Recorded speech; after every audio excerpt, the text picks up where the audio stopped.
Hello mga moms! Isa rin ba kayo sa adik sa Jolly Spaghetti? Try niyo tong hack na to. Sigurado kung magugustuhin din ng mga kids nyo. Ayan, gisa lang tayo ng sibuyas.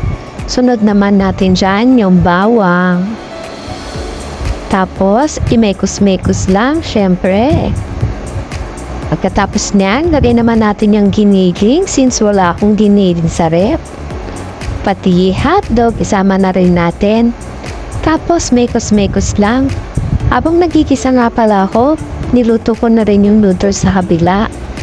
Sabi dun sa instruction, 8 minutes lang daw.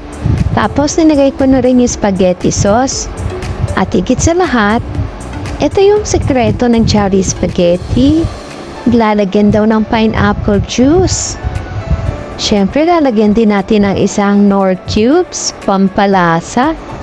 At lagyan din natin ng konting magic sarap, pampadagdag lasa.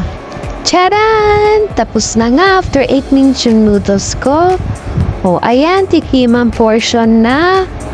Aba, nasa nga talaga ng Jolly Spaghetti. Kung nagustuhan niyo tong video na to, paki-like, share, and follow naman. Thanks for watching. Bye!